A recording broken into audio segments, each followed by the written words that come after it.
Capcom, well, you know,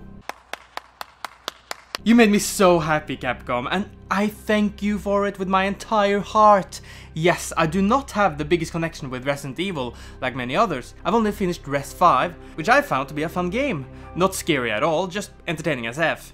Yet here is Resident Evil 7, and oh my Oroborus is it spoopy. And it isn't just at the beginning of the game, as I believe that they would just use all the freaky stuff there, and then turn it into a full-on action game. Which I mean, it kinda does that, but not in the way I feared. So, let's head into the story. Ethan Winters, our protagonist of the game, lost his wife 3 years ago, and when he suddenly gets contacted by her, he quickly is on his way to find his love.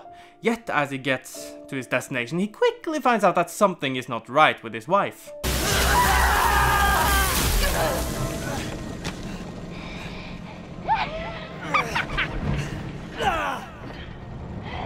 This leads to Ethan's entrapment in the house of the Baker family, who are all batshit insane. I can swear, this is an adult game and a review of it, so yeah.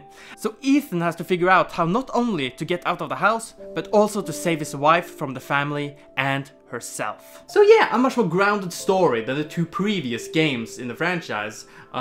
There is a lot of stuff underneath the surface of the narrative that you can discover, but the main objective is not to save the world or to stop a virus.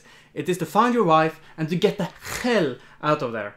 And because of it, it feels more relatable and serious. Though don't get me wrong, while serious, it still has some campy moments. Alright, bring it on! The narrative is not only shown through Ethan's eyes, as you can find these old VHS tapes, which will tell you what happened off-screen to some characters. They can also help you with some puzzles, as you can see some poor guy having to go through something, to let you use that knowledge to get through unscathed. These tapes are optional, so you don't really have to find them, but all of them are playable, which is good. Another thing that is great is that the whole area, the house, the outside, the bio, etc. are completely open to you, as you can return to any place that you've been through before, to loot, use a special key that you found later in the game to get more powerful weapons and more. During the earlier parts of the game, Jack, the daddy of the house, will also walk around the house looking for you, and personally that was the greatest moment in this game, walking around the residence, hiding from evil. And speaking of this residence, it is so memorable. I can create a map inside my head of every area of the house, as it is perfectly made, with secret rooms, specific locked doors, and the several areas around the property. All of them brimmed with loot, secrets, and great detail. Yet while the game does indeed have great detail, it does not have perfect graphics. At the beginning of the game, I found this texture, and I played this game on very high on my computer, so that is not okay. However, I can look past that one in particular, as you can easily see it in daytime, but 95% of this game is during a dark night. And I need to return to the fact that this is indeed very well detailed. Depending on how you have been attacked, your hands have different effects, like if you've been stung by many bugs, you will have tons of blemishes. Another thing is that the boss battles can differ depending on how you act during it. If you're out of ammo, the boss will taunt you because of it. Find car keys, ram into him. Too late starting up the car, don't get rammed into it. And the bosses in these games are great, with many different ways of taking them down, aside from one, I think, maybe 2, but one comes to mind. So the details in this game are amazing. It really got me immersed, which is what every single horror game really wants you to be, immersed. It isn't perfect though. The puzzles, which is a huge part, of the Resident Evil name, they're ridiculously easy in this game. And you know the typical game logic, video game logic, they're everywhere in those puzzles. For example, there is one where you have to open a locked door that's locked because a scale is not balanced.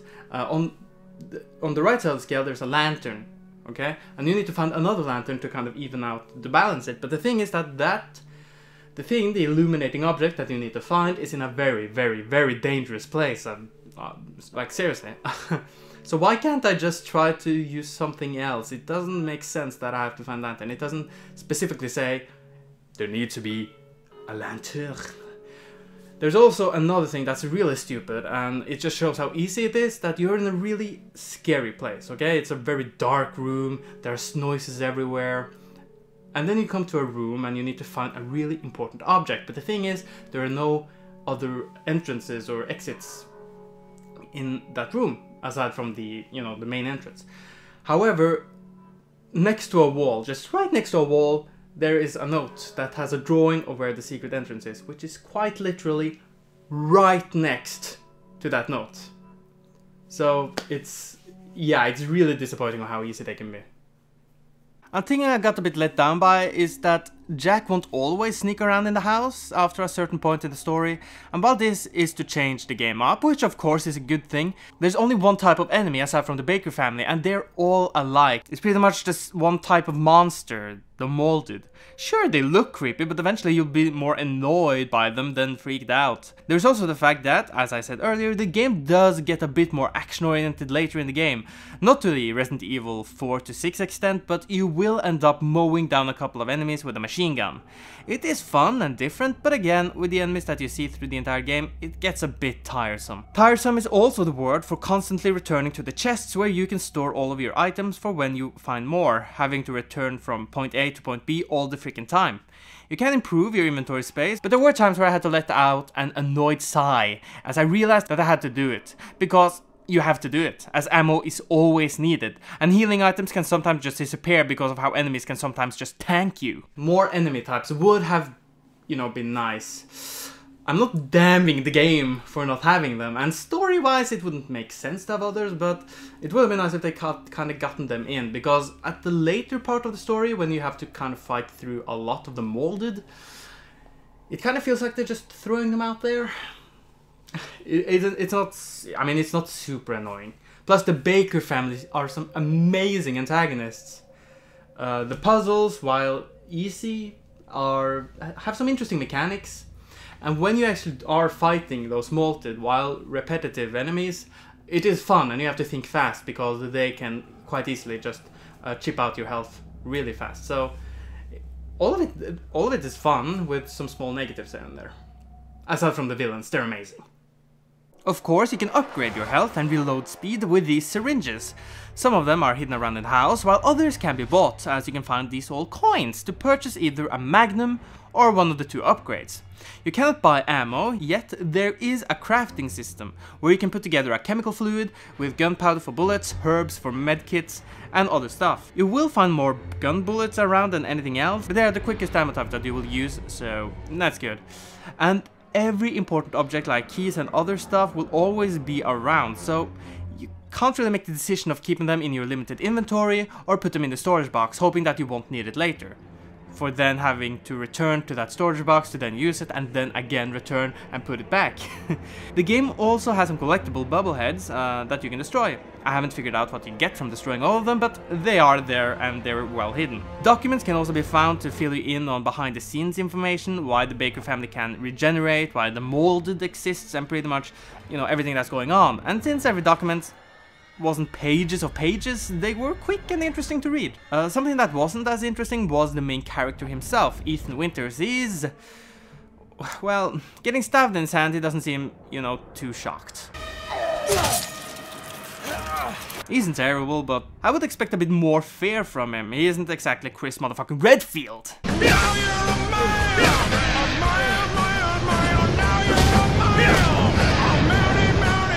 How times have changed, which is why I will give Resident Evil 7 a Resident Evil my favorite number out of Resident Evil. It has great atmosphere, amazing villains, the music, while I haven't mentioned it earlier, is really good and it works perfectly under certain scenarios. The campiness is campy and the story is grounded and relatable. It could have been perfect, but because of the action-oriented ending with the repetitive enemies, when it had an amazing beginning with a lot of horror, that was a bit annoying. The game logic is everywhere and the puzzles are ridiculously easy, plus it does lack length. Like, I beat it in 9-ish hours, but as a horror game, lengthwise I played shorter and the decision thing, while not great, this game is that great. And I'm so happy for Capcom, for Resident Evil, that they finally just understand, they listen to the fans, and that's really enlightening. And my happiness is everywhere. I'm so happy, and I'm really excited for their future in their horror names. I know they will add DLC, of course. I'm gonna hope it will be good. One of the DLCs are out now, I haven't tried it yet, so crossing my fingers that their future horror will be just as good, even better hopefully, the next time. But until then, I'm KingJGrim or KingJGrim, so whatever you prefer, and I'll see you guys next time. Hi there! Thank you so much for watching my video. I dearly hope that you enjoyed it. Maybe as much as I enjoyed playing through the game, even though it took a bit of a long time. It was, I'm not good with spoopy games. They're fun, but spoopy. Which is why I actually played some of it, streamed some of it on Twitch. Link in the description below if you are curious. I stream every single Tuesday and Saturday. And sometimes, some other days, but those are the 2 days I will always stream. When I stream on those days, well, you can get updated that on my Twitter. If you follow me on Twitter, link down below. So, just one thing I kind of want to update you guys on, and that's the fact that next week there will be a game discussion video, and that's because the week after that, I don't like to promise stuff specifically, but the week after that there will be a In the Mind of. A bit more light version. It will still have a lot of editing and stuff like that, but not a heavy subject like the previous video. So, look forward to that. The game discussion video will be interesting, I think, at least as a conversation-wise, considering that topic. Yes. Anything else? Next video review, I already know what that will be. For Honor! Can't wait for that game, really, it looks so great. Please Ubisoft, don't screw it up. So, just want to update you guys on that. I really hope you enjoyed the video. See ya!